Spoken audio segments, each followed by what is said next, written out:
ये 5 मिनट है, इन 5 मिनट से क्वेश्चंस बनते हैं। अच्छा, क्वेश्चंस कितने आते हैं?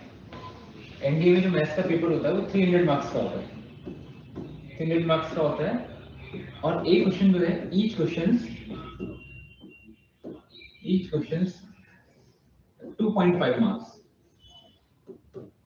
राइट है। 2.5 मार्क्स का ईच क्वेश्चन आएगा, मतलब 120 क्वेश्चन आते हैं। 120 into 2.5 that is 300।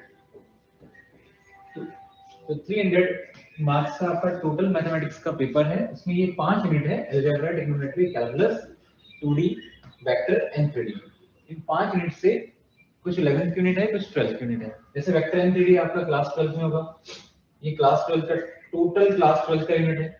2 dimension geometry जो है वो क्लास 11 का है, क्लास 11 में। कैलकुलस में एक दो चैप्टर, दो तीन चैप्टर, मतलब फंक्शन, फर्स्ट फंक्शन हो गया, सेकंड लिमिट, और हल्का सा डिफरेंशिएशन है ना, but mostly differentiation class 12th में है। तो क्लास 12th में जो कैलकुलस है वो सबसे ज्यादा है। उसके बाद ट्रिग्नोमेट्री क्लास 11th में है, बट एक चैप्टर है आईटीएफ, इनवर्स ट्रिग्नोमेट्रिक फंक्शन, वो क्लास 12th में है। और अलजेब्रा जो है, अलजेब्रा मोस्टली मतलब 80% क्लास 11th में है, क्लास 11th में, जिसमें आपने टॉपिक देखे होंगे जैसे परम्यूटेशन, कॉम्बिनेशन, है ना, और एपीजीपी, बाइनोमियल थ्योरम, ये सारी चीजें, probability, matrices and determinant class 12th में दो टॉपिक है ना। और अलजेब्रा में कॉम्प्लेक्स नंबर और क्वाड्रेटिक। तो ये चीजें हम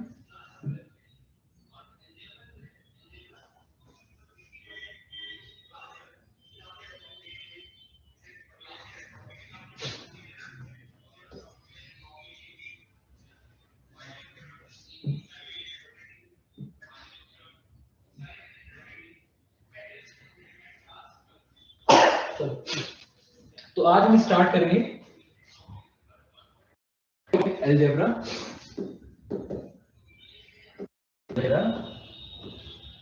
यूनिट फर्स्ट, अलजेब्रा। और टॉपिक है इसमें हमारा, या चैप्टर बोल दो, कॉम्प्लेक्स नंबर। कॉम्प्लेक्स नंबर बड़ा इजी टॉपिक है, और एटलीस्ट आपको 5 क्वेश्चंस मिलेंगे कॉम्प्लेक्स नंबर में, ठीक है। तो अलजेब्रा का बहुत इजी टॉपिक है, इसको स्टार्ट करते हैं, राइट है। चलिए, ठीक है। तो कॉम्प्लेक्स नंबर हम स्टार्ट कर लें। दिस कॉम्प्लेक्स नंबर,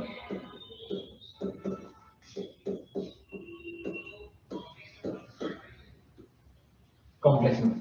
अच्छा, कॉम्प्लेक्स नंबर से पहले मैं थोड़ा सा इक्वेशंस पे आता हूँ। अगर इक्वेशंस की कोई मुझे डेफिनेशन बताएगा, इक्वेशंस क्या होती है, इक्वेशंस, है ना। इक्वेशंस को डिफाइन करने के लिए पहले दो टर्म्स हमें लिखनी पड़ेगी। फर्स्ट है variable and second is constant, right है।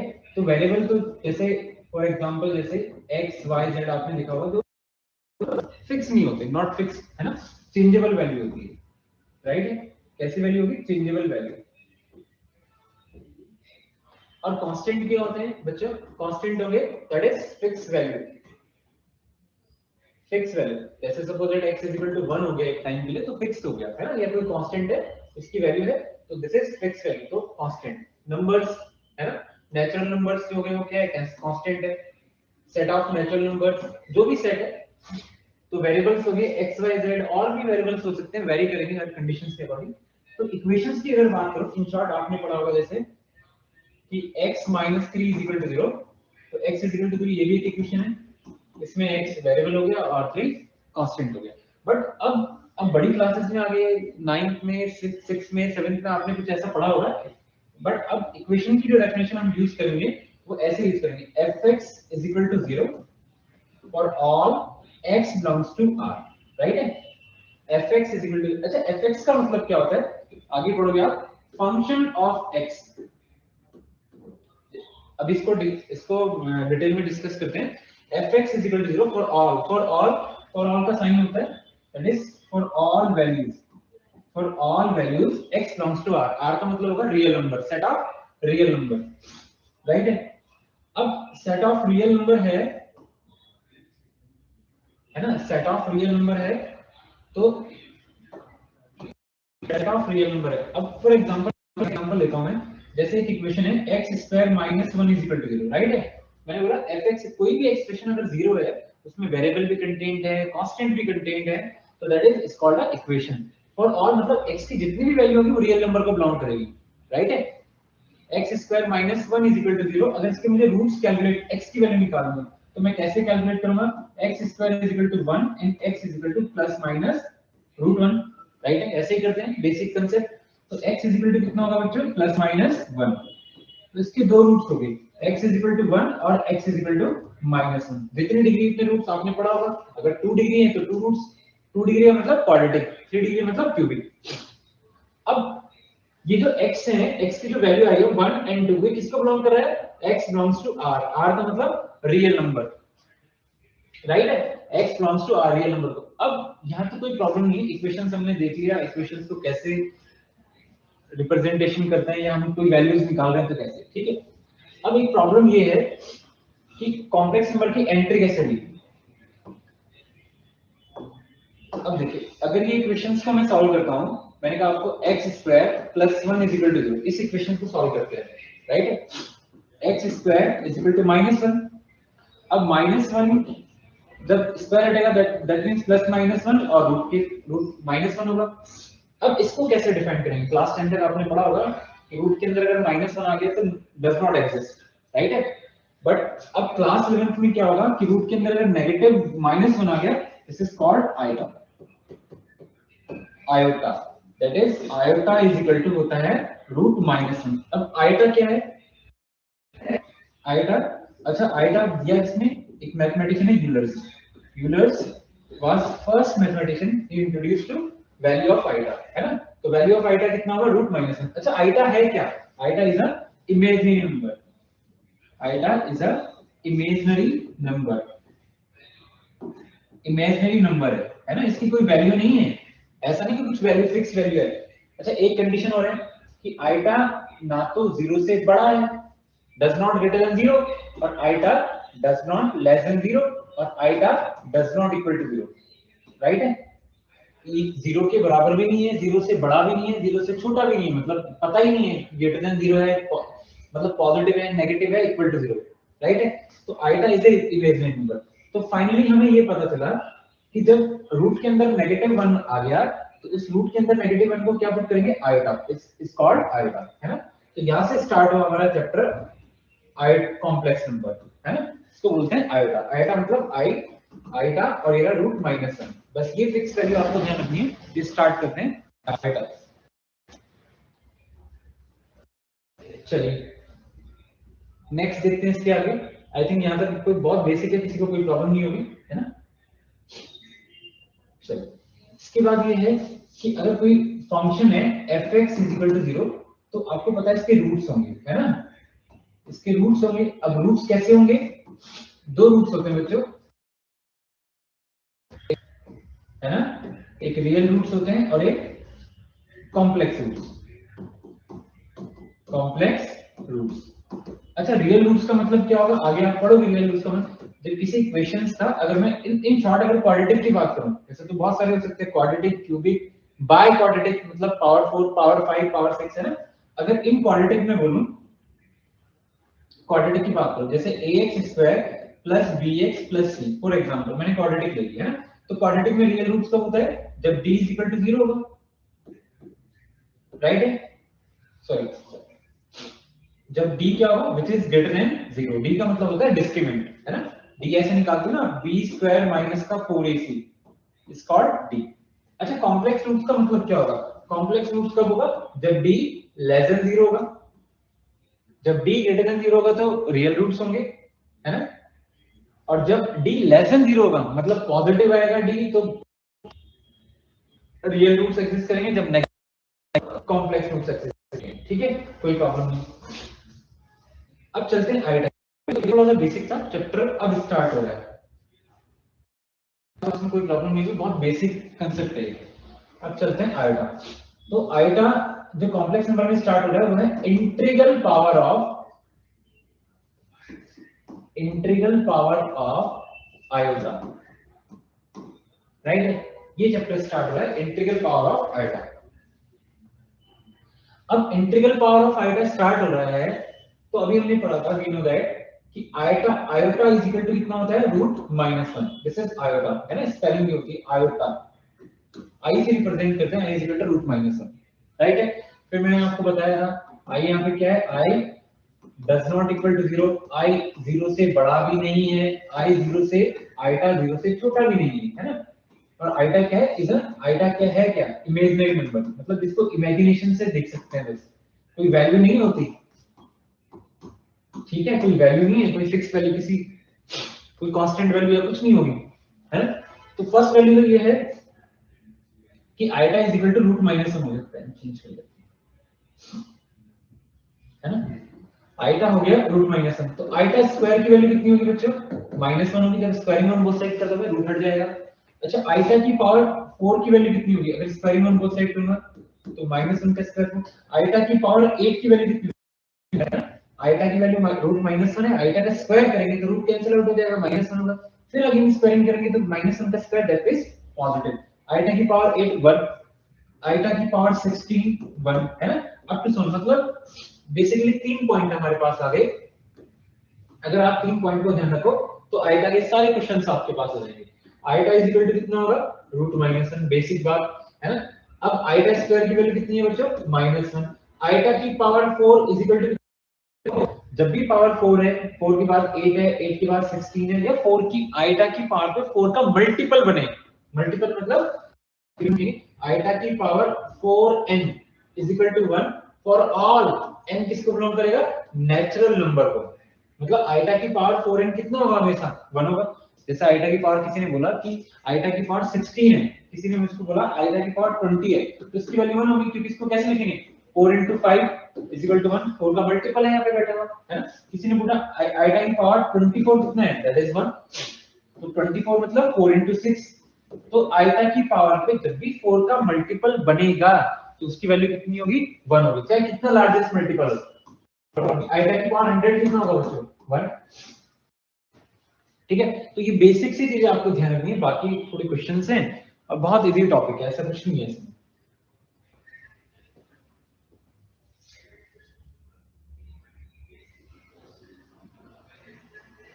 चलिए आगे स्टार्ट करते हैं। अब एक पॉइंट है, फर्स्ट पॉइंट है आयोटा की पावर 4n + 1, इसकी वैल्यू क्या होगी, बेसिक बेसिक से कांसेप्ट है, मैं आगे जाके फिर इसको बनाता हूं। आयोटा की पावर्स को ब्रेक कर लेते हैं, आयोटा की पावर 4n * आयोटा की पावर 1, ऐसे ब्रेक करते हैं पावर में, दो टर्म से मैंने ब्रेक कर लिया है। अब फॉर ऑल का मतलब है जितनी भी वैल्यूज आ रही है सारी की सारी, फॉर ऑल n जो है ना, n स्मॉल n किसको बिलोंग कर रहा है, दैट इज बिलोंग्स टू, है ना,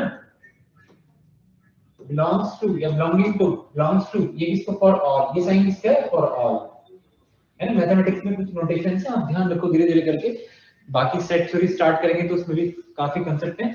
for all small n belongs to natural number, right.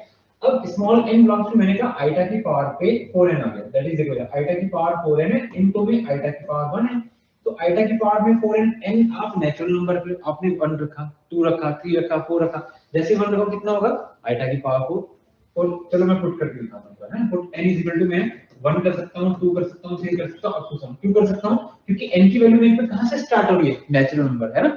Natural number कहां से स्टार्ट होगा, 1 2 3 4 5, तो आयोटा को अगर मैं n को अगर 1 रख दूं तो कितना है, आयोटा की पावर 4 * आयोटा की पावर 1, ये कितना हो जाएगा बच्चों, 1, तो फाइनली कितना होगा, आयोटा की पावर 1, राइट है। अब n को मैं 2 पुट करता हूं तो आयोटा की पावर 8 * आयोटा की पावर 1, आयोटा की पावर 8 कितना होगा, ये भी 1 होगा, तो 1 * आयोटा अगेन आयोटा, राइट है।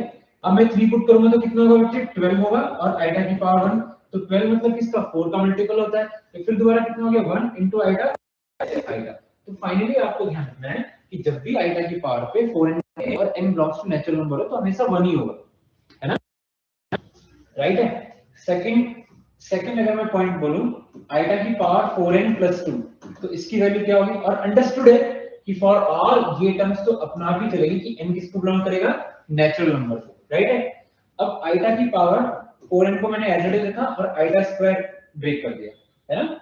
तो आइटा की पावर 4n कितना होगा बच्चों 1 होगा और आइटा स्क्वायर की वैल्यू अब क्या होगी -1 तो फाइनल आंसर कितना आएगा माइनस है ना कोई इशू नहीं है। थर्ड वाला देखो आइटा की पावर अगर मैं 4n + 3 लिखता हूं तो फिर क्या होगा आइटा की पावर 4n लिखा मैंने और आइटा का क्यूब लिखा आइटा की पावर 4n तो 1 हो जाएगा आइटा क्यूब की वैल्यू हमें ऐसे नहीं पता है डायरेक्टली नहीं पता है तो डायरेक्टली नहीं पता है तो कैसे लिखोगे आइटा स्क्वायर इनटू आइटा है ना ठीक है इससे फटाफट कैलकुलेशन आनी चाहिए एनडीए में बहुत स्पीडी कैलकुलेशन तो करनी पड़ेगी आइटा स्क्वायर की वैल्यू कितनी होती है -1 राइट है 1 इनटू -1 इनटू आइटा तो फाइनली वैल्यू कितनी आ गई फाइनल वैल्यू आ गई माइनस आइटा तो इन सब की बेसिक वैल्यू हमने निकाल दी तब भी आइटा की पावर पे 4 का मल्टीपल बनेगा उसकी वैल्यू 1 बाकी जो है वो हमने कैलकुलेट कर लिया बस ध्यान रखना है for all n belongs to natural I hope आपको कोई प्रॉब्लम नहीं होगी बेसिक से कांसेप्ट में आगे चलते हैं तो बेसिक डेवलप करके अच्छे क्वेश्चंस पे हम जाएंगे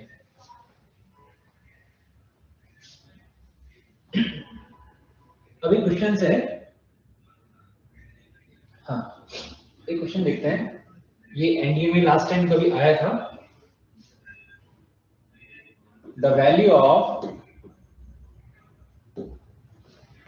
iota की पावर n iota की पावर n plus 1 iota की पावर n plus 2 iota की power n plus 3 for all n belongs to natural number इसकी वैल्यू बतानी है ठीक है बेसिक सा मुझे क्वेश्चन ध्यान था तो मैंने लिख दिया iota की पावर n plus iota की power n plus 1 plus iota की power n plus 2 plus iota की पावर n plus 3 इसकी कंप्लीट वैल्यू हमें कैलकुलेट करनी है और अंडरस्टूड है कि फॉर ऑल n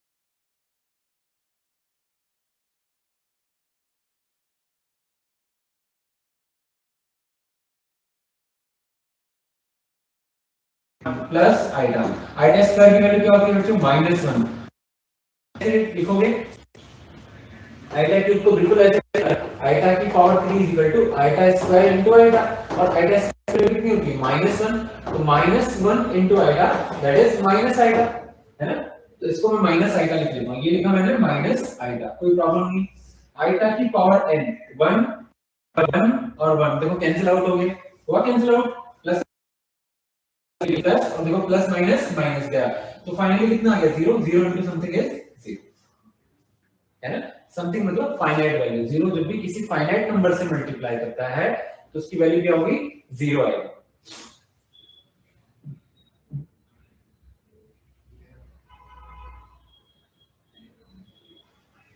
ओके कोई प्रॉब्लम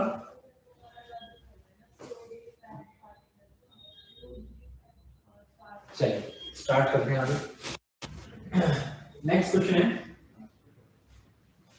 सेकंड क्वेश्चन अगर मैं आपको बोलूं आइटा की पावर 1 है ना और ये चल रहा है आइटा स्क्वायर फिर आइटा की पावर 3 आइटा की पावर 4 आइटा की पावर 5 आइटा की पावर 6 है ना और अब ये चल रहा है आइटा की पावर 20 ठीक है आइटा की पावर 20 चल रहा है इसका मुझे आंसर कैलकुलेट करना है ना इसका सम कैलकुलेट करना है बहुत बड़े बड़े क्वेश्चंस होंगे इसमें मैं एक कांसेप्ट डेवलप करवाना चाहता हूं उसके बाद देखते हैं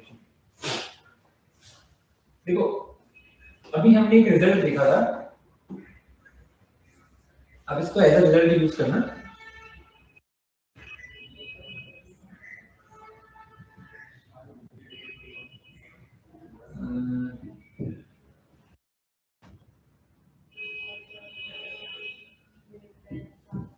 है ना हम रिजल्ट देखते हैं देखो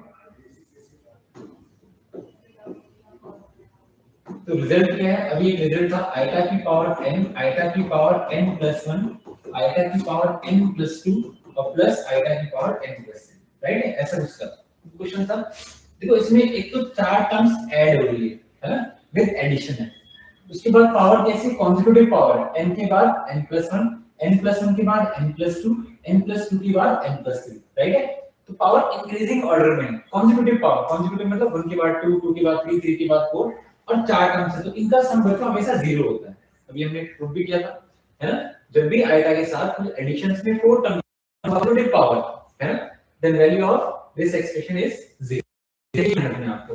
अब ये वाला कांसेप्ट आप यहां यूज करोगे तो देखो, अगर मैं ये वाला कांसेप्ट यहां यूज करता हूं तो आइटा की पावर 1 से चल रहा है, आइटा स्क्वायर चल रहा है, आइटा की पावर 3, आइटा की पावर 4, है ना, और आगे देखो बहुत सारी टर्म चलेगी, मैं ऐसे ही प्लस प्लस करके लास्ट आइटा की पावर 20 तक चलता हूं। ठीक है, दो तरीके हैं इसमें।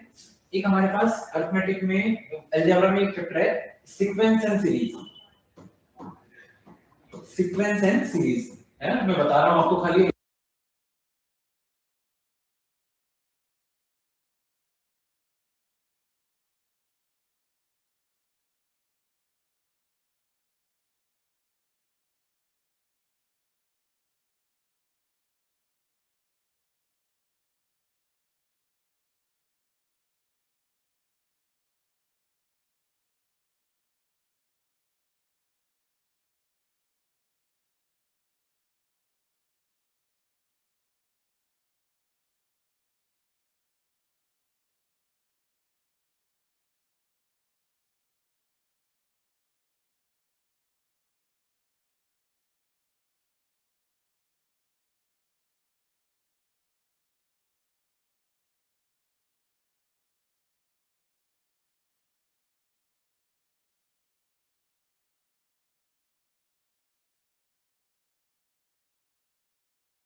राइट है,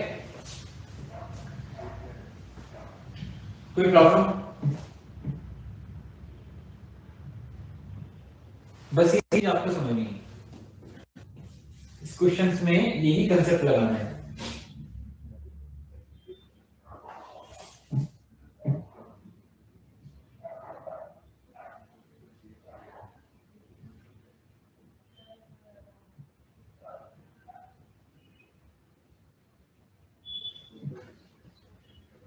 चलिए नेक्स्ट क्वेश्चन स्टार्ट करते हैं, है ना, इसका सम ये होगी। अब देखो एक चीज, अब मैं कॉम्प्लेक्स नंबर थोड़ा सा स्टार्ट कर रहा हूं, है ना। अब कॉम्प्लेक्स नंबर हुआ क्या, इसमें मुझे कॉम्प्लेक्स नंबर स्टार्ट करना है ना, कॉम्प्लेक्स नंबर। तो कॉम्प्लेक्स नंबर का जो रिप्रेजेंटेशन होता है z, है ना, रिप्रेजेंटेशन जो नोटेशन होगा z होगा, उसको ऐसे रिप्रेजेंट करते हैं x plus iota y for all x y जो है वो r को बिलोंग करेंगे, राइट, r को बिलोंग है ना, x plus y for all, और ऐसे ही लिखते हैं कुछ author a plus iota b, a की बात है कोई फर्क नहीं पड़ता, a plus iota b for all x a b belongs to r। देखो आप मतलब समझिए इसका, z एक कॉम्प्लेक्स नंबर है, x का मतलब क्या होगा, तो मैं पहले वाले से x का मतलब होगा ये x है, यहां आइटा है y है, x मतलब होगा अगर मुझे कोई पूछेगा रियल पार्ट कौन सा है इसका, रियल पार्ट ऑफ z, तो मैं लिखूंगा इज x, है ना, तो ऐसे लिखा जाता है शॉर्ट में, real part of z is equal to x। Okay, कोई प्रॉब्लम नहीं होगी, रियल पार्ट ऑफ z कितना है, कॉम्प्लेक्स नंबर का रियल पार्ट होगा जिसके पास आइटा नहीं है, आइटा का मल्टीपल नहीं है, दैट इज x, है ना। अब कोई मुझसे पूछेगा कि इमेजिनरी पार्ट कौन सा है ना, क्या पूछेगा, इमेजिनरी पार्ट ऑफ z, तो इमेजिनरी पार्ट ऑफ z को शॉर्ट में ऐसे लिखते हैं, इमेजिनरी पार्ट ऑफ z क्या होगा, y कैसे पता लगा, जब भी आइटा जो बनेगा आइटा के साथ मल्टीप्लाई नहीं होगा वो होगा इमेजिनरी पार्ट, ठीक है, आइटा के साथ। अच्छा ये तो कंफर्म है कि x एंड y किसको बिलोंग करेंगे, रियल नंबर को, है, x एंड y किसको बिलोंग करेंगे, ऐसे ही आप a और b को रख सकते हो, रियल पार्ट इसमें क्या है, a है, और इमेजिनरी पार्ट क्या है, b है ना। But I think x and y में लेके चलेंगे तो एक ही कांसेप्ट में लेके चलेंगे, चाहे a एंड b की फॉर्म में ले लो, चाहे x एंड y की फॉर्म में ले लो, है ना। तो आई होप कोई प्रॉब्लम नहीं है, ये z हो गया, है ना, z एक कॉम्प्लेक्स नंबर है और उसको रिप्रेजेंट करेंगे x प्लस आइटा y, ठीक है, आई थिंक किसी को कोई प्रॉब्लम नहीं होगी। चलो तो ये बेसिक सी डेफिनेशन होगी, तो कॉम्प्लेक्स नंबर में बेसिकली मैं क्या कैसे रिप्रेजेंट करूं, x प्लस आइटा y और ये इसका रियल पार्ट और y क्या होगा इसका इमेजिनरी पार्ट, इमेजिनरी, ठीक है। ये ध्यान रखना आपको, z is equal to x plus i y। For example जैसे मैंने कोई कॉम्प्लेक्स नंबर लिखा z is equal to suppose लिख लिया 2 प्लस 3i का। अब इसमें रियल पार्ट क्या होगा बच्चों, रियल पार्ट होगा 2, है ना। तो रियल पार्ट 2 होगा और इमेजिनरी पार्ट क्या होगा इसमें, अगर कोई मुझसे पूछेगा imaginary part of z, short में लिखा जाता है R E z, imaginary part क्या होगा आईटा का कोएफिशिएंट, आईटा का कोएफिशिएंट कौन सा है बच्चों 3, तो यहां पे लिखा मैंने 3। तो ये इमेजिनरी पार्ट 2 है और सॉरी रियल पार्ट 2 हो गया, इमेजिनरी पार्ट 3 हो गया, ठीक है। अब ये बेसिक सी चीजें थी, अभी क्वेश्चंस भी आएंगे, थोड़ा सा मैं कांसेप्ट पढ़ा देता हूं, है। तो ये बेसिक डेफिनेशन होगी कि x प्लस आईटा y की फॉर्म में लिखेंगे, x एंड y क्या होता है, दोनों के दोनों रियल नंबर होंगे, मतलब जैसे 2 और 3 क्या है, एक रियल नंबर है ना, ठीक है। चलिए अब एक कांसेप्ट देख लेते हैं, ऑपरेशन ऑन कॉम्प्लेक्स नंबर, है ना। ऑपरेशन ऑन कॉम्प्लेक्स नंबर का मतलब हमारे पास 4 फंडामेंटल ऑपरेशन होते हैं, एडिशन, सब्ट्रैक्शन, मल्टीप्लिकेशन और डिवीजन, ये कांसेप्ट लेके चलेंगे। तो फर्स्ट है एडिशन, है ना। अब एडिशन का मतलब क्या होगा, सपोज मैंने बोला कि z1 कोई कॉम्प्लेक्स नंबर है, देखो ये साइन होता है बिलोंग्स टू, है ना, z1 किसको बिलोंग कर रहा है c को, फिर z2 कोई दूसरा कॉम्प्लेक्स नंबर है, वो भी किसको बिलोंग कर रहा है c को, c का मतलब किसी कॉम्प्लेक्स नंबर को बिलोंग कर रहा है। अच्छा z1 z2 ये तो बिलोंग्स टू हो गया, z1 की वैल्यू क्या होगी, सपोज मैंने ली x1 प्लस आईटा y1, कोई प्रॉब्लम नहीं होगी, 1 1 में मैंने x1 y1 ले लिया। अच्छा z2 मैंने क्या ले लिया, z2 ले लिया मैंने x2 प्लस आईटा y2, कोई प्रॉब्लम नहीं है, राइट है, ऐसे ही होगा, है ना। अगर z1 और z2 दो अलग-अलग कॉम्प्लेक्स नंबर है और डिफरेंट कॉम्प्लेक्स नंबर, तो मैंने ऐसे टेक किया, z2 मैंने ऐसे टेक किया, अब इनका एडिशन मैं करके देखता हूं। तो अगर इनका सम में करूंगा बच्चों तो कैसे करेंगे, z1 z2 that is x1 plus आईटा y1 और ये कितना होगा x2 आईटा y2, ठीक है। मैंने एडिशन मतलब प्लस के फॉर्म में लिख दिया। अब प्लस के फॉर्म में लिख दिया तो बच्चों जब भी ऐड होगा, जैसे हमने देखा होगा छोटी क्लासेस में जब हम ऐड करते हैं वेरिएबल से वेरिएबल, है जो जिसकी, यहां भी वही कांसेप्ट लगेगा, रियल से रियल ऐड होगा, तो रियल से रियल ऐड होगा तो कैसे आएगा ब्रैकेट मेरा x1 x2, राइट है। अच्छा इन दोनों में क्या दिखाई दे रहा है आपको, सेकंड एंड फोर्थ में दोनों में कॉमन क्या रहा है, आईटा कॉमन, आईटा कॉमन ब्रैकेट के अंदर क्या चलेगा y1 y2, राइट है। तो इसका मतलब जब z1 z2 में कर रहा हूं ना, दो कॉम्प्लेक्स नंबर को एडिशन में कर रहा हूं, तो रियल से मैंने रियल को ऐड किया, इमेजिनरी से इमेजिनरी को ऐड किया, फिर दोबारा ये कॉम्प्लेक्स नंबर आया कि नहीं आया, फिर दोबारा कॉम्प्लेक्स नंबर है, again a complex number, right, क्योंकि ये फिर दोबारा रियल पार्ट बन गया। कैसे बना रियल पार्ट, क्योंकि इसमें आईटा नहीं है, जिसके पास जो बगैर आईटा के होगा वो रियल पार्ट होगा, और दिस इज इमेजिनरी पार्ट, ये क्या है इमेजिनरी पार्ट ऑफ, ठीक है, क्लियर हो गया, ये इमेजिनरी पार्ट हो गया। तो फाइनली मैं बोल सकता हूं कि दो कॉम्प्लेक्स नंबर का एडिशन वो भी क्या होगा, दोबारा कॉम्प्लेक्स नंबर को ही बिलोंग करेगा, राइट है। दो कॉम्प्लेक्स नंबर का अगर आप सम करोगे तो दोबारा कॉम्प्लेक्स नंबर आएगा, नया कॉम्प्लेक्स नंबर आएगा, ठीक है। कोई प्रॉब्लम किसी को, आई होप ये तो बहुत बेसिक कांसेप्ट है, और आपको कोई प्रॉब्लम, बाकी भी क्वेश्चन, क्योंकि एडिशन हो गया। इसके बाद देखो सेकंड पॉइंट आएगा सब्ट्रैक्शन, सब्ट्रैक्शन सेम वही है कि z1 भी मैंने कोई कॉम्प्लेक्स नंबर ले लिया और z2 भी मैंने कोई कॉम्प्लेक्स नंबर, है।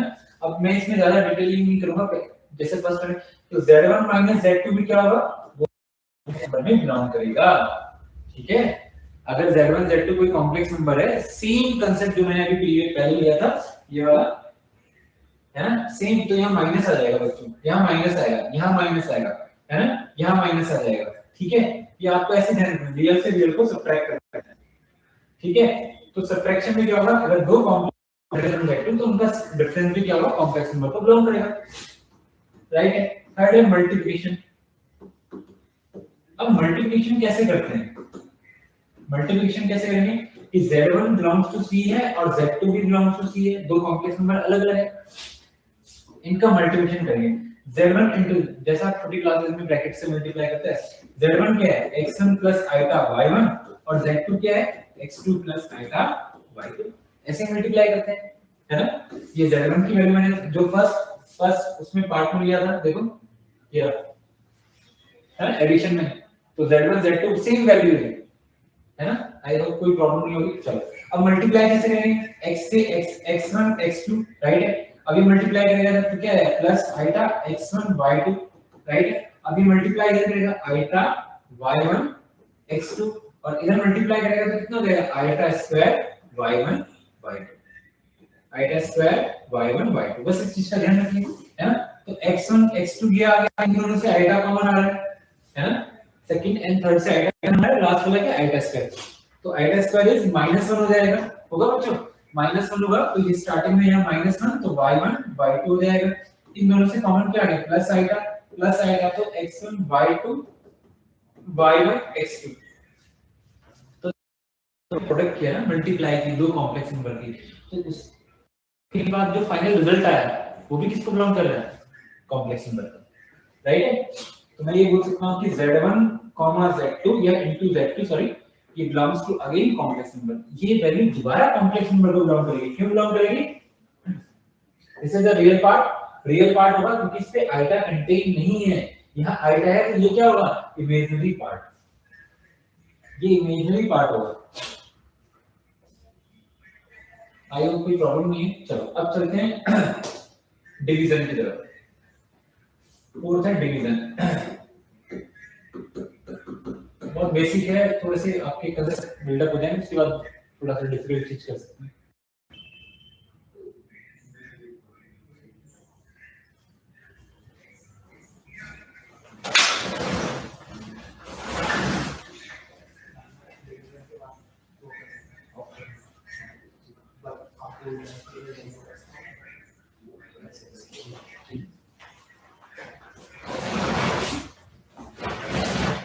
चलिए डिवीजन स्टार्ट करते हैं। डिवीजन में क्या होगा कि z1 belongs to c and z2 belongs to c, दो कॉम्प्लेक्स नंबर है सेम वही, अगर मुझे डिवीजन में लिखना है तो z1 अपॉन z2 होगा है ना। अब z1 अपॉन z2 की वैल्यू क्या होगी, कुछ भी हो सकती है value, but z1 upon z2 z1 मैंने कोई सपोज कोई कॉम्प्लेक्स नंबर ले लिया, सपोज मैंने कोई कॉम्प्लेक्स नंबर लिया, लेट एज्यूम कर, अब xy को छोड़ के कुछ एज्यूम कर लेते हैं, लेट z1 मैंने ले लिया, z1 इज इक्वल टू ले लिया 1 प्लस i, राइट है, एक सिंपल सा ले लेता हूं ताकि आपको भी z2 ले लिया 1 माइनस i, ऐसा कुछ भी ले सकते हो आप, कोई प्रॉब्लम नहीं है ना। z1 अपॉन z2 मैं क्रिएट कर रहा हूं, z1 अपॉन z2, z1 की वैल्यू कितनी है 1 प्लस i अपॉन 1 माइनस, है ना। अब मुझे इसको सिंपलीफाई करना है, भाई मैं डिवीजन तो ऐसी फॉर्म में आ गया, बट एक चीज ध्यान रखना, जब भी कॉम्प्लेक्स नंबर डिनोमिनेटर में होता है ना तो i को हम रिमूव करते हैं डिनोमिनेटर से, मतलब ये जो डिनोमिनेटर है ना ये इसको रिमूव करेंगे, तो हम क्या करेंगे इसके कंजुगेट पार्ट से multiply and divide, that is 1 plus i upon 1 plus i, conjugate part क्या होगा i का साइन चेंज करना है बच्चों, यहां माइनस है तो यहां प्लस, राइट है, इसी से मल्टीप्लाई से डिवाइड। अब देखो इसको जब इससे मल्टीप्लाई करने चलेंगे क्या होगा बच्चों 1 प्लस i का होल स्क्वायर, कोई प्रॉब्लम नहीं, क्या कहता है मतलब a minus b a plus b, a minus b a plus b, तो क्या होगा a square minus b square, ये बनेगा फर्स्ट टर्म का स्क्वायर माइनस सेकंड टर्म का स्क्वायर। अच्छा ऊपर तो 1 प्लस i का whole square as it is रह गया, i स्क्वायर की वैल्यू कितनी होगी बच्चों -1, 1 का स्क्वायर 1, 1 प्लस 1 2 है ना। अच्छा ऊपर होल स्क्वायर खोलते हैं, ये होल स्क्वायर में चलो इधर खोलता हूं, होल स्क्वायर खोलते हैं तो कितना होगा 1 i स्क्वायर मतलब कौन सा फार्मूला खुला a square plus b square plus 2ab, क्या है दैट इज 2 है ना। i स्क्वायर की वैल्यू कितनी होती है बच्चों -1 और +1 का, ठीक है, तो यहां क्या बचा 2i अपॉन 2, ये 2i बचा है और ये 2 बचा है, ये कट हुआ कट, राइट है, ये कितना बचा i, मतलब एक एग्जांपल लेके मैंने देखा कि z1 अपॉन z2 की जो वैल्यू है ना i के इक्वल है, और i है क्या, i कुछ भी क्या है एक कॉम्प्लेक्स नंबर है ना, ठीक है। तो कुछ नहीं आपको ध्यान रखना है चारों ऑपरेशन में है ना, z1 प्लस z2 भी कॉम्प्लेक्स नंबर को बिलोंग करेगा, z1 माइनस z2 भी कॉम्प्लेक्स नंबर को बिलोंग करेगा, z1 अपॉन z2 भी कॉम्प्लेक्स नंबर को बिलोंग करेगा, और z1 इनटू z2 भी कॉम्प्लेक्स नंबर को, मतलब दो कॉम्प्लेक्स नंबर का एडिशन कर लो, चाहे आप सब्ट्रैक्शन कर लो, चाहे डिवीजन कर लो, चाहे मल्टीप्लिकेशन कर लो, दोबारा वो कॉम्प्लेक्स नंबर में ही बिलोंग, ठीक है। तो आज के लिए हमने आज से स्टार्ट किया डेमो क्लास थी, और डेमो क्लास में थोड़ा सा इंट्रोडक्टरी टॉपिक हमने स्टार्ट किया, complex number, imaginary iota, integral power of iota. अभी इसमें बहुत सारी चीजें हैं, जैसे मैं बेसिक थोड़ा सा हल्का सा 1-2 मिनट में बोल देता हूँ ताकि आपको समझ में आ जाए। जैसे अब हम इसमें आर्गुमेंट देखेंगे, मॉडुलस देखेंगे, है ना, कॉन्जुगेट देखेंगे, डिमोवियर थ्योरम देखेंगे, यूलर फार्मूला देखेंगे, है ना, क्यूब रूट ऑफ यूनिटी देखेंगे, nth रूट ऑफ यूनिटी देखेंगे, ये सारा पोलर फॉर्म देखेंगे। ये सब आपके एग्जाम में आता है। बहुत सिंपल चैप्टर है और ये एक पैराग्राफ में आता है, 4 से 5 क्वेश्चंस आते हैं, बहुत आराम से आपसे क्वेश्चन पूछ सकते हैं। बहुत बड़ा इजी टॉपिक है ना। और कॉम्प्लेक्स नंबर के साथ आप कनेक्टेड करेंगे क्वेश्चन को, क्वाड्रेटिक इक्वेशन इसी से कनेक्टेड होता है। इसके बाद वही चैप्टर स्टार्ट करेंगे, दोनों से मर्ज करके आपके क्वेश्चंस ना छूटे। बहुत सिंपल है, एग्जाम में कैलकुलेशन ज्यादा नहीं आती, बहुत बेसिक क्वेश्चंस आते हैं। तो आई होप आप आज आपको थोड़ा बहुत समझ में आया, थोड़ा क्लैरिटी आई होगी टॉपिक में, है ना। तो कल हम स्टार्ट करेंगे नेक्स्ट क्लासेस जब भी होगी, ये डेमो क्लास थी, ठीक है। तो आई होप आपको समझ में आया हो, ठीक है। Thank you so much.